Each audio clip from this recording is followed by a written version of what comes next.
Hello दोस्तों, welcome to our channel सर्वज्ञ coaching संस्थान। सर्वज्ञ कोचिंग संस्थान के इस ऑनलाइन प्लेटफॉर्म पर मैं राजेश चौधरी आपका बहुत बहुत स्वागत करता हूं, अभिनंदन करता हूं।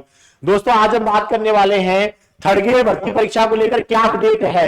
दोस्तों, मुख्यमंत्री श्रीमान दिलावर जी ने क्या अपडेट दिया है, क्या प्रस्ताव रखा है, एक पेपर को लेकर उन्होंने क्या कहा है, मैं पूरा डिटेल में बात करने वाला हूं। इससे पहले मैं आपसे एक निवेदन करूंगा कि आप वीडियो के एंड तक जुड़े रहें और अब तक हमारे चैनल को जिन विद्यार्थी ने सब्सक्राइब नहीं किया है, चैनल को सब्सक्राइब करें, बेल आइकन को प्रेस करने के साथ साथ दोस्तों लाइक करें। कंटेंट अच्छा है, लाइक निश्चित तौर पर करना है, कमेंट करना है, कुछ अगर डाउट है तो आपको कमेंट करना है और सेशन को ज्यादा से ज्यादा शेयर करना है।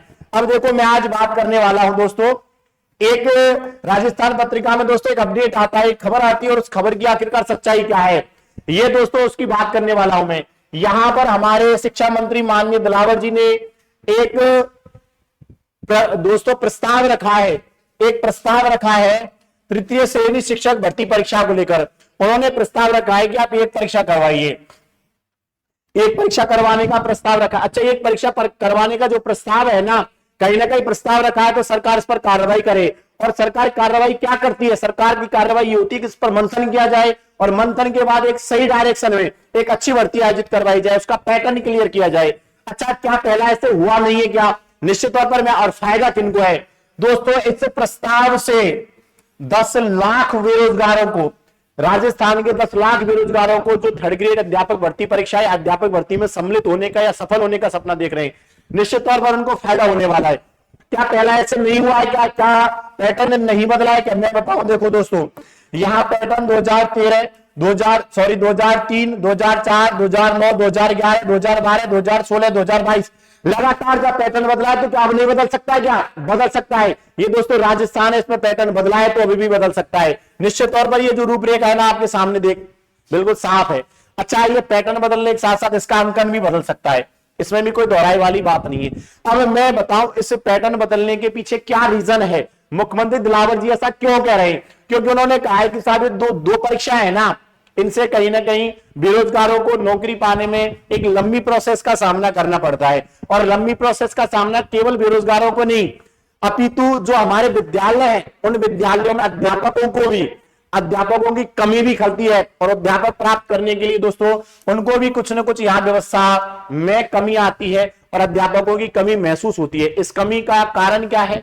क्योंकि जब एक लंबी भर्ती होती है ना तो उस भर्ती के दौरान कम से कम टाइम पीरियड 1-1.5-2 साल का लग जाता है और कहीं ना कहीं दोस्तों अध्यापकों की कमी विद्यालयों में लगातार खलती है। अब इस कमी को दूर किया जा सकता है, यदि कम समय में आप अध्यापक भर्ती करा दो तो इस कमी को दूर किया जा सकता है। और उसका उपाय क्या है कि आप केवल एक परीक्षा कराएं, एक परीक्षा को सटीकता से कराएं।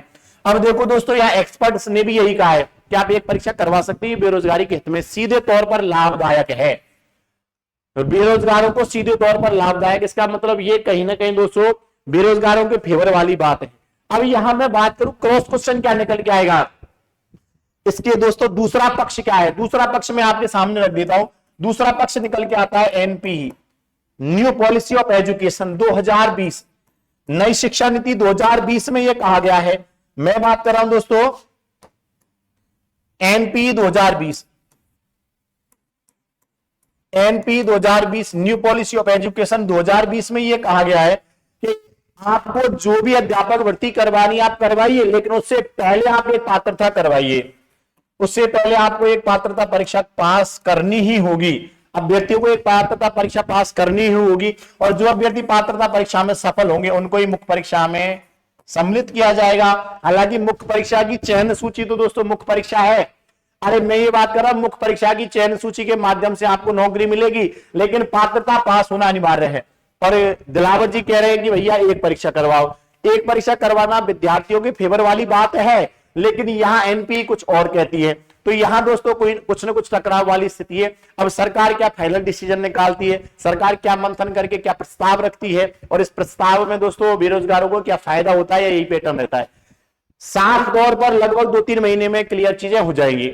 ठीक है दोस्तों, एक नया अपडेट था कि एक पेपर करवाइए। ये तो बच्चे तो कह रहे हैं कि एक पेपर करवा दिया हो गया, लेकिन ऐसा नहीं है। ये अभी उन्होंने प्रस्ताव रखा है। यूट्यूब के ज्ञानियों से बच के रहो भैया। उन्होंने कहा है कि ऐसा प्रस्ताव रखा है कि भैया आप एक परीक्षा करवा सकते हैं, लेकिन सरकार ने अभी इस प्रस्ताव पर मोहर नहीं लगाई है। सरकार की तरफ से कोई फाइनल अप्रूवल नहीं मिला है। आया कि नहीं आया समझ में? जब फाइनल अप्रूवल मिल जाएगा इसके बाद हम बात करेंगे कि एक पेपर हो रहा है।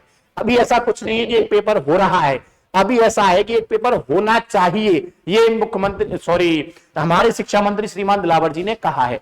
ठीक है दोस्तों, ऐसा नहीं है कि एक पेपर का फाइनल अप्रूवल मिल गया, अभी ऐसा कुछ नहीं है।